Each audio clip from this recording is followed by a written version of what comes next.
The Dr. Payne Show is back. The phone calls, of course, 416-870-6400, star 640 on cell. Health concerns, pain concerns, questions, queries. Want to stump them or at least try? Nobody's done that Nobody's yet. done that so far. Let's try that. We've had all kinds of maladies on the air, and you've had something to say about everything. Yeah. 416-870-6400, star 640 on cell. Dr. Payne on social, Facebook, Twitter, LinkedIn, all that stuff. You are there. And, of course, anytime info@paincarecanada.com. You want to call, book for a free consultation. What is happening? What's been happening this week? A week that was, if you will. Sure. Let's go through the week that was. Big thing, we've harped on it a lot. I want to bring it up again. Spinal stenosis, huge. Tons of people experiencing leg symptoms, especially when they're a little bit older. This is, stenosis is often related to degenerative changes and as it starts to pinch on nerves and things like that. So it is more common in the elderly population, but that doesn't mean it can't happen in younger people. Right. But for sure, a lot of times I saw a lady yesterday actually who came in complaining of leg symptoms in both of her legs after she walks, tired, pain, problems sleeping. And she's been to multiple therapists of different types of healthcare professionals, and she's always being treated at the leg level. Right. Finally, we were able to go through some imaging that she had previously, and I was able to find, there's actually some significant degenerative changes going on here that would lead to, and her symptoms being consistent with spinal stenosis. We did some testing just to make sure, and sure enough, spinal stenosis. So what I then did from there was, and this is the key with spinal stenosis, is the education empowerment of the actual person. It's nothing like there's really this magic pill or this magic therapy that you're going to do and you're never going to feel problems again. It's really about understanding what's going on. And so she's been suffering with this issue for, I think she said about 5 or 6 years. No, sorry, 2 years. And so this issue's going on. She's getting it treated. Again, local symptoms. She's just getting treated where she feels the pain. Nobody's stopping to think, okay, where could this pain also be coming from? We put it all together. She starts, as I'm going through everything with her, she's saying, this is making so much sense. I now understand why it hurts when I do this and why I feel better when I do that. Right. And I explained to her, that is the key with spinal stenosis, is once you have the understanding, you yourself make the decision on the things that you should be doing and should not be doing to either minimize your symptoms or potentially aggravate them, but at least similar to when we've talked about headache diaries. Once you figure out a triggering factor, all that really does is it makes you aware of what that factor is, so that should you choose to go ahead and eat that chocolate or drink that glass of wine, that you may potentially get a headache. So at the very least, you're prepared for it. And so we went through everything. I was able to give her a lot of education, some recommendations on some self-exercise, also referred her to one of our providers that's much closer to where she lives than where I do my assessments out of. I've given her a plan on how to go forward, and she was extremely happy, just basically said no one had ever taken the time to go through all of this. And again, her biggest thing was that she understood what was going on.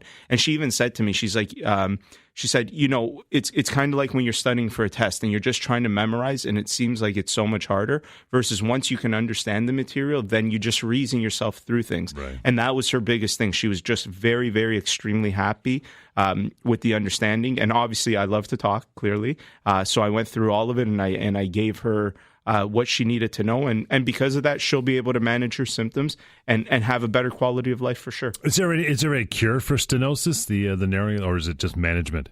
It's often management. I guess you could argue, depending, if it's in one place only, could a surgeon go in and open up that canal and potentially, quote unquote, cure it? Yeah, potentially. But oftentimes, in my experience, once you start getting those degenerative changes going on, they happen in too many levels that it's often not just... The cost benefit's no longer there. Yeah, right? And it's not like, it's just going to be if we did the IVF at L4-5 that would cure the issue. There may be some stenosis going on a little bit higher or lower. And because the sciatic nerve is made up of a bunch of different spinal segments, it's very hard to say that just intervening in one area is going to make a change overall. So, and oftentimes, again, with surgery, especially spine surgery, it's when there's hard neurological findings, like someone starts to lose motor strength or sensation, and reflex, things like that a surgeon will want to intervene. Because we've talked about this, oftentimes for just pain is not the best option to have surgery. What else you got going on? Another interesting case that I saw was Similar idea. Similar idea in the fact that she's been mismanaged and misdiagnosed. She's younger. She was about, I believe, 25 years old. She had gone for a walk with her dog in February, and out of nowhere, she all of a sudden felt this right calf pain. She thought, okay, it's right calf pain. It kept getting a little bit worse. She went to go see some healthcare professionals near her. They diagnosed her with tendonitis and muscle sprains, and they treated it. And she treated it for a very long time. It was about 6 weeks of 2 to 3 therapies of conservative care using things like laser, ultrasound.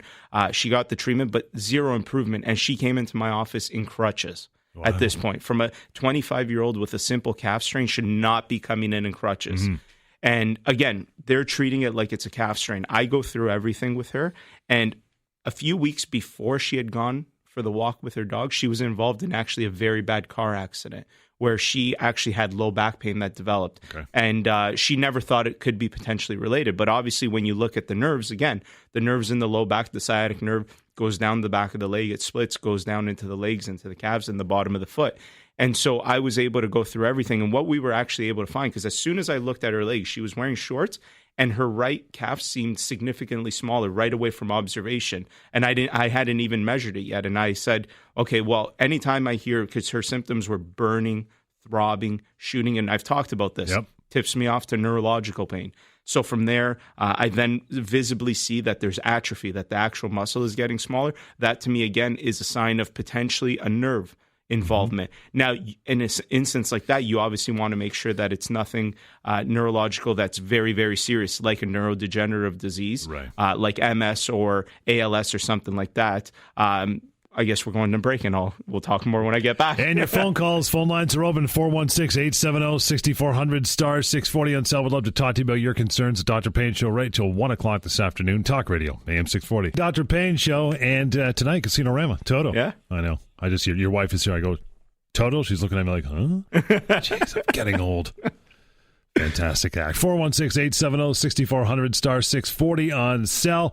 Your phone calls coming up. Finish what you were talking about. Yeah, so before we get to the phone calls that I see, so as I was saying, the patient with the right calf that was a bit smaller, the pain that she had been having, diagnosed as just a simple calf strain and tendonitis. Again, we measured the calf. It was significantly smaller, clinically relevant. It was about 3 centimeters smaller. And then we did some testing, and sure enough, we were able to find that it's related to the nerve. Now, she needs to have a little bit further testing, so we've sent her for those things just to make sure. But, you know, I didn't finish anything, and by the time I told her what was going on, she sat in the office, and she's like, thank you so much. I'm like, I haven't really done anything yet. She's like, but this has been 5 months, and I've just been told that it's a calf sprain, and it doesn't make sense to me, and this finally makes sense to Enlightenment. Me. Exactly, and she was just happy that she was enlightened. So again, we'll be able to figure out exactly, once we finish our other testing, we'll figure out exactly what's going on, put her on the right course of treatment and getting her better. But that's the biggest thing. I'm always going to say it, that having the right diagnosis equals the right treatment. And this is a perfect case. They had the wrong diagnosis and the treatment wasn't working. Of course not, because they're treating a simple calf strain when it's really some type of radicular issue, which means that there's a problem with the nerve. And it's so amazing. You keep saying that initial consultation, once you start digging down, getting some history, then all of a sudden it reveals itself. Again, even similar to that patient, the fact that no one had bothered to talk to her about that a couple weeks prior, she had a car accident where she had low back pain, and how it's just, mind-boggling to me how a therapist would have sat there and never put these pieces of the puzzle together, even the fact of the way she was describing her symptoms. And again, the problem here is that what's common is common, and so you get lazy as a healthcare professional, right? You see someone with pain in the calf, young, healthy, it's a calf strain. She was walking, she hurt her calf. That's not the way you're supposed to go about it. You're supposed to treat every patient the exact same, where you want to rule out the most serious and then move down the line to what's most benign and most treatable. 416-870-6400, star 640 on cell. David, good afternoon. Good afternoon. How are you? Good. What's happening with you? Okay, I was in a motorcycle accident about 27 years ago, slammed into the side of a vehicle and was doing about 80K an hour. Wow. Flew about 10 meters, got taken to the hospital, the x-rayed, and they said, yeah, you're fine, go home. I've had constant pain since. Now, in the last 5 years, I've been trying to manage this, and I've had x-ray, nothing. bone scan, nothing. Ultrasound, nothing. MRI about 2 years ago showed some additional bone growth in the area. The orthopedic surgeon said, well, let's try some physio first. And while the physio helped with the muscles that are not atrophying, but, not as strong. Right. The physiotherapist did traction on the hip. Okay. And when he did that traction, tears were coming out of my eyes because that was the first time in 27 years I've been pain-free. Wow. So, David, let's just take a step back here because you said pain. Where is the pain exactly? In the right hip. In the right hip. Okay, and so everything that you're talking about, so that's where they did the x-rays, the MRIs, all that stuff, and there was never anything significant showed on those imaging studies. However, you then saw a physiotherapist, they tractioned your hip, and that felt better? Correct. And go ahead. The relief from the traction would last about 2 to 3 hours. Okay. And then it would go back to, the constant pain. I'm even better than Environment Canada predicting the weather. So. right. So just talk to me a little bit about when you say hip pain, because this is, again, oftentimes people, what we determine to be the anatomical hip, people will sometimes point to the back, like where the sacrum is, and that's actually more the low back sacrum, versus when there's true hip pain, it's a little more towards the side and into the front of the groin. Where exactly is your hip pain? It seems to be right in the ball and socket joint. Okay. The hip will actually even pop a number of times. I can't run. It's extremely painful. I can't dance. Even walking for any significant distance is extremely painful. Okay, and you have had x-rays and there was no osteoarthritis in that hip? Correct. Okay, so one of the, again, it's always, I can't be certain over the phone, but what I can tell you is this starts to bring me down the line of thinking about what's called femoral acetabular impingement. And all that basically means is where the hip joint is that there can be impingement issues that happen that create the type of pain that you're experiencing, where there's some type of sharp pain in the front, in the groin, and that area. FAI, femoral acetabular impingement, is often, there can be the primary cause of it or the secondary cause. Primary cause being actual osteoarthritis of the hip joint. That's when a surgeon will go in and actually replace the hip. The secondary cause of it is the muscular cause. The soft tissues in the area just become very, very tense and hold that joint closer than it should be. And in doing so, it creates a similar type of symptom to osteoarthritis. And so when you say that you were tractioned and it felt better, I actually in my office will do a test for this. It's called a scour test. All it really is I take the hip joint and I roll it around to see how it moves.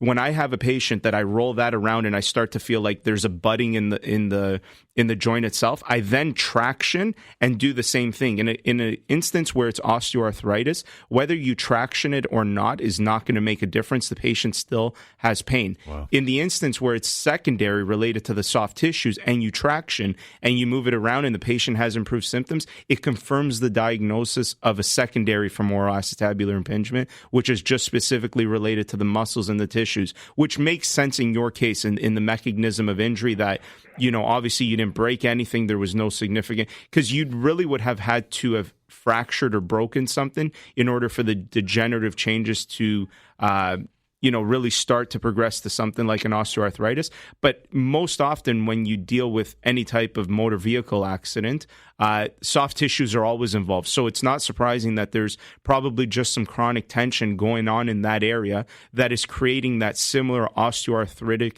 type of pain that a person would feel, except it's not due to the actual bone. It's just due to the soft tissues holding that capsule too tight. Does that kind of make sense? Yeah. Yeah. So again, the best thing is, we got to first off confirm, is it that?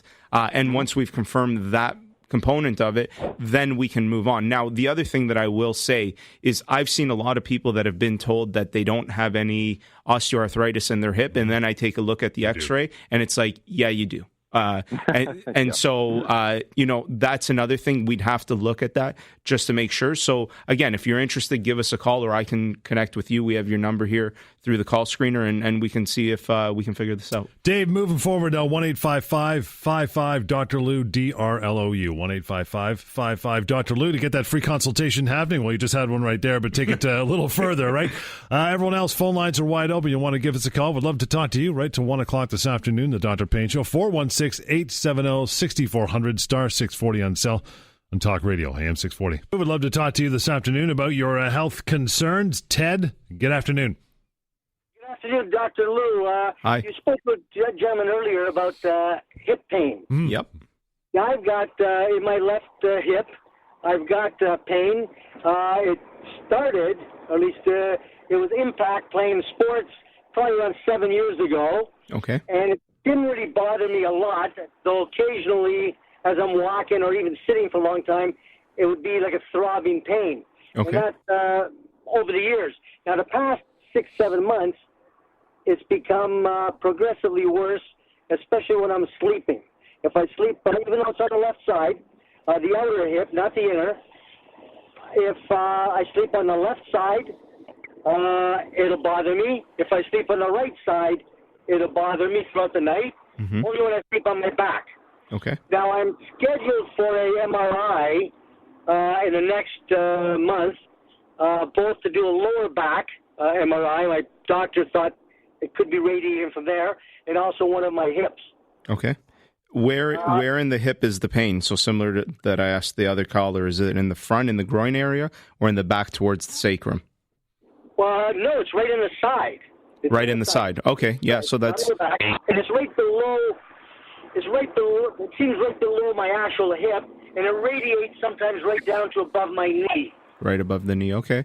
Yeah, so oftentimes, again, when it's true hip pain, it tends to be very much anterior, which means in the front and in the groin and down the front of the leg. Once you start dealing with the back and the side, although it's still the hip area, it starts to lead me to different causes, such as potentially the low back, the glute musculature, the IT band, things like that. Did you ever do any therapy after this started, Ted? No. Yeah. Yeah, and so that's a big component of these types of injuries. Anytime there's a physical type of injury, there needs to be a physical type of intervention. And the sooner that you do that intervention after the trauma, usually the better the outcomes. When you don't do those things, what ends up happening is your body will try to heal that area on its own. Now, the body does its best. You know, we're designed for about 10,000 years ago. And so what it'll do, it'll lay down scar tissue, and it makes that area quite strong, but not necessarily good for function. And because we live much longer than we did 10,000 years ago, what ends up happening is that faulty mechanism of healing actually starts to hinder function and create pain syndrome. So oftentimes in these instances, that's where the early intervention from a physical perspective is so very important. And it's not uncommon to hear cases such as yours where there's no real intervention, no physical intervention done. And then the issue keeps getting worse, and worse. Now, that doesn't mean that sitting here today, nothing can be done. But you do have to accept that, at this point, it is a chronic issue. It's been going on for a long time. And that just means that the treatment will take a little bit longer than it would have had you treated it when it first happened. But it seems like it's a very, very physical problem. My initial guess would be that the imaging that you're having is probably not going to reveal too much. The other thing with imaging that I have a problem with is oftentimes people will just say, okay, I got pain, and you're talking to a doctor and they say, fine, we'll send you for an MRI or we'll send you for an x-ray. You should be really trying to correlate it with a physical exam. So has anybody ever done any physical exam on that area of the body first? No. And that's what I mean. That would be much more important. You do the physical exam on that area of the body. That starts to point you in a direction of what this could be or could not be. And then from there, you say, what, we probably need an MRI to rule this in or to rule it out just to be certain. So again, imaging is great. It's very, very helpful, but it needs to correlate with the clinical symptoms. And the problem is whenever you do imaging, we all have what's called anomalies, things that are different or things that, we're always going to find something. It's very rare that you take an x-ray or an ultrasound and you get back a report that says totally perfect, nothing is wrong. Superman. Yeah, exactly. You might still see something that says, mild disc bulge or, a little bit of arthritic change here. That doesn't necessarily mean that that's the cause of your pain if it's not related to a physical exam. So I'm always I always encourage patients to be very, very cautious when a doctor is only, or any type of therapist is only talking to you and not actually doing any type of physical exam to correlate that imaging with the physical exam. So, it is good that you're getting it done, but when you have it done, come see me. I'll correlate it with the physical exam and we'll figure out what's going on.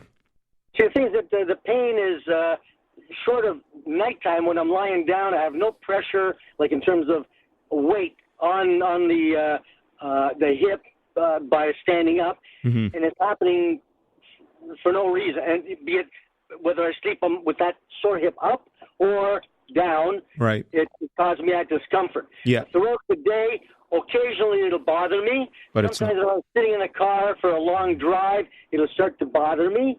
But throughout the day, not always. So if I go to the doctor today and he's feeling around, poking, turning, there may not be any kind of discomfort. Well, that's not true, because if someone knows where they're poking, they'll probably find it. But that type of presentation, when somebody says that it's really, really bad at night, and when it's better during the day, we need to simplify that and just simply say that means it's better when you're moving around, when you're doing things, versus when you're not doing anything, it's worse. That starts, again, to point in the direction of soft tissues, because our muscles, once they get warmed up and they start going, they tend to function better. So it does still support my idea, based on our conversation, that it is probably more soft tissue related and not necessarily, like a disc herniation or anything like that. So again, if someone knows what they're doing, they'll be able to poke around and do testing to figure it out. It doesn't, I appreciate what you're saying, but that's, also hearing the patient, what they're saying is important to take into consideration. And that's one very important fact, that you're saying that it's much worse at night, which means those are the points where you're not moving, you're not using those muscles, versus in the day when you are moving around doing things, it tends to be better. And that helps to tip us in a direction of what could be the pathophysiology, is what we would term it, what is actually causing the pain.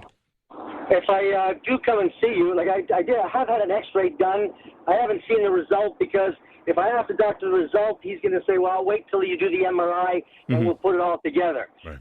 If I do come and see you, am I able to bring the results from the MRI and the x-ray to you so you can Absolutely. see what that is? Yeah, well, I encourage everyone, the more stuff you bring me, the better it is, because it'll help me put a clinical picture together. It may prevent me from ordering another test. Like, if someone comes in and they've already had an x-ray, but I don't have access to that x-ray right away, I may have to send them for the x-ray. And, to minimize the exposure to radiation. For sure. The more stuff that you have when you come and see me, for anybody, always better. Ted, moving forward, and for you as well, 1-855-55 Dr. Lou is the number. Time for you to call in and talk to us. You still got till 1 o'clock this afternoon.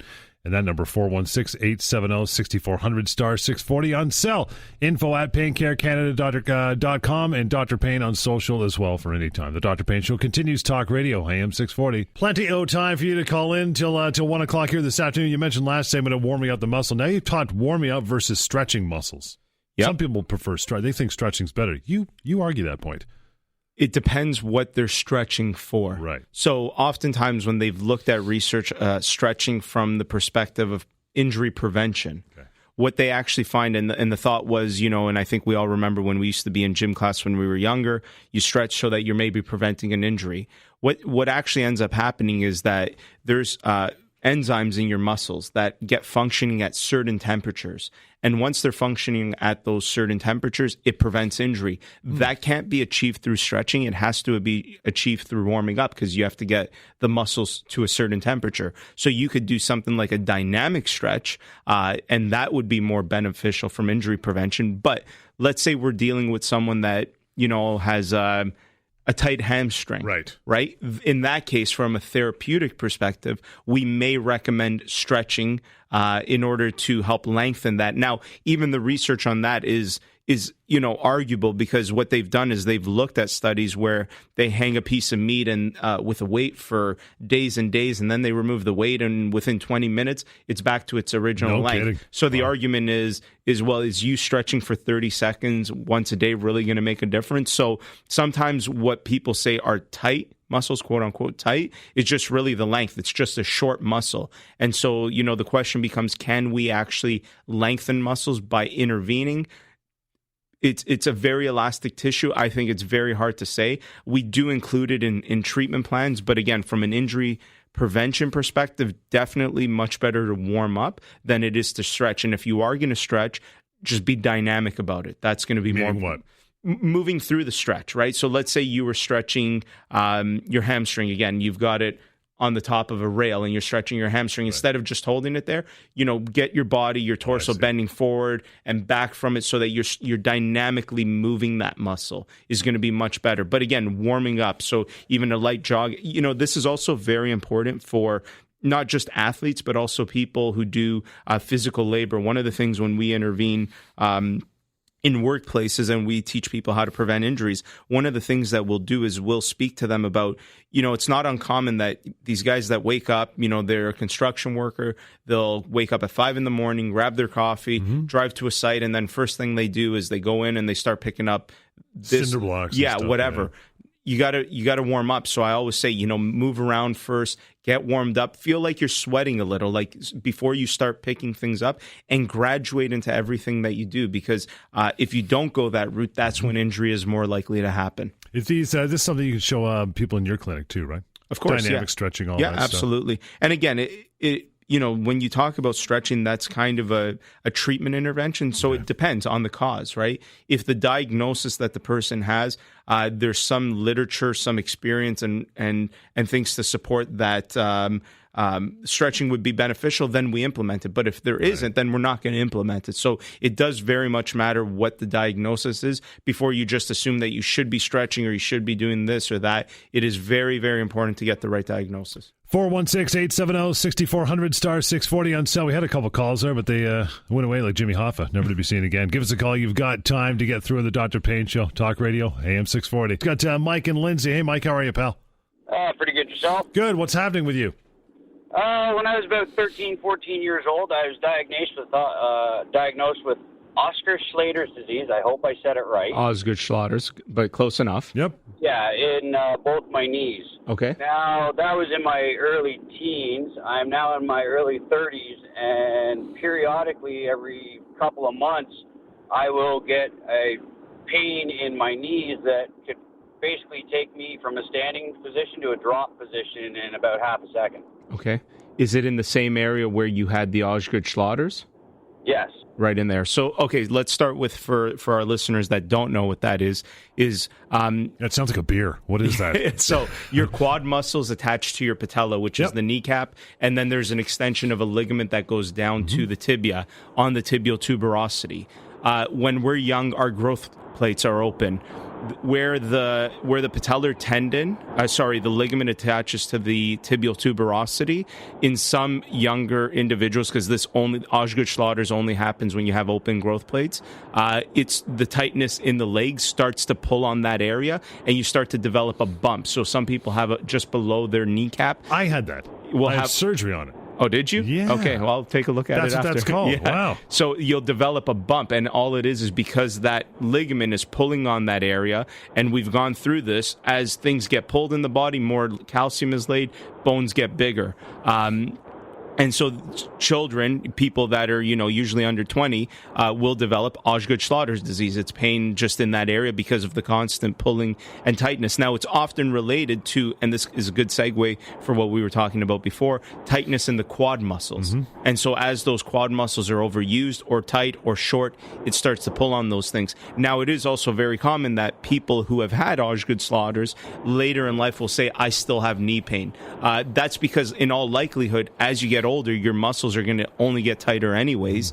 And so if you've never really done anything to intervene from that perspective, and such as in your example, Mike, it's not uncommon to hear that you still once in a while will get that type of knee pain. Have you ever had any treatment for that knee pain, Mike? When I was younger, they ended up giving me knee braces and therapy. Okay. And I've been told by my doctor a few times that when it starts acting up, put the knee brace back on. Yeah, I would not say that that's the best intervention.